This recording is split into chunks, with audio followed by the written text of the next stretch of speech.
You know, the thing about winemaking is it all starts in the vineyard. So 70%, I would say 70 to 80% of your quality comes from your grapes. So if you don't get it right in the vineyard, if you don't have the perfect fruit, you're never going to make the type of wine. So my philosophy at Oldenburg is let's get it right in the vineyard. And we're working really hard in the vineyard, you know, to plant the right clones, the right varieties in the right areas, and then bring it back into the winery and then just translate it with not a lot of manipulation in the cellar, translate it into reflecting the terroir. And I think that's one of the biggest problems in the wine world is that winemakers get too involved. They try and cover up the wine maybe with too much oak or too much extraction, and they don't really show a sense of place. And my philosophy at Oldenburg is to try and show the sense of place, try and show how special Rondekop is, you know, how unique this terroir is, and let it speak through the wine.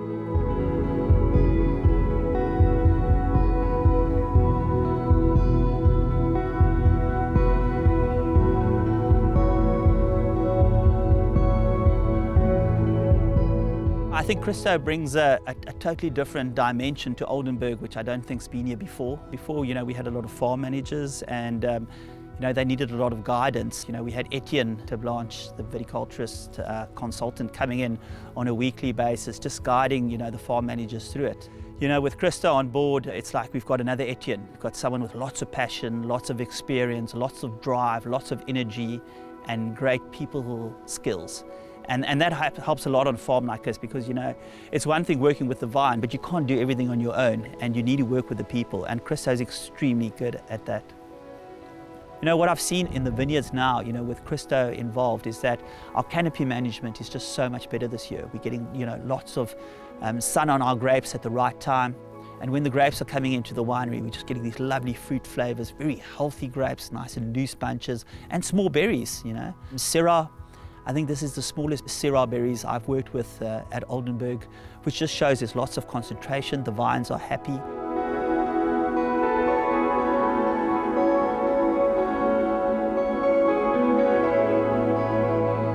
You know, when you're making wine, you don't work on a recipe.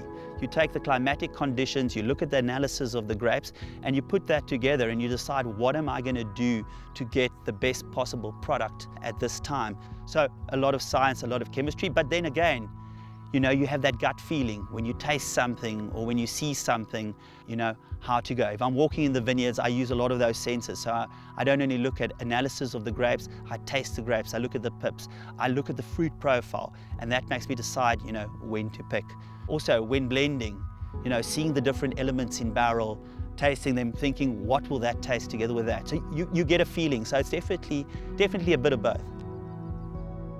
In winemaking, there's a lot of experimentation, and I think as a winemaker, if you stop experimenting, then, you know, it's time to retire. So we're always experimenting with new coopers, new toastings, different times in oak, and seeing how the wine reacts to it. And from there, just tweaking it. And, you know, ideally what I want to do in the long run is not have 20 different type of coopers in the cellar. It's about narrowing it down to 3 or 4 top coopers that you find really works on your terroir. But you know, what might have worked in another area of Stellenbosch on a different vineyard might not necessarily work here. So it's always about finding the right mix in the barrels that you use and then just refining it from there. I don't think you'll be a great winemaker if you don't take risk, but it's all about taking calculated risks. So for example, I love to do natural fermentation on all our white wines and also on our Rhone variety, so on the Syrah and the Grenache, because I feel that brings out the real true essence of the site. But if you've ever done a natural fermentation, you'll know it's quite a tricky affair. You really have to monitor, you know, what the yeast is doing, and you know, if it needs food, you need to give it food. So there's a big scientific approach about watching the risk and knowing when to intervene if necessary.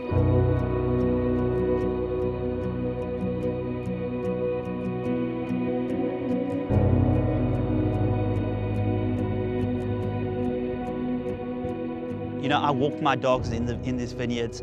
I've got 2 little daughters, which we go for walks. We ride around with the buggy in the vineyards. And I think, you know, the more time you spend in a place, the more you see the small differences that you don't normally pick up. So by walking the vineyards, by being here, by experiencing the difference between nighttime and daytime temperature, by coming up Rondekop this time of the morning and feeling how much warmer it is at the top of Rondekop than the bottom, all makes differences and all gets you really thinking about, how is this affecting the vine, and how can you take it in a certain direction.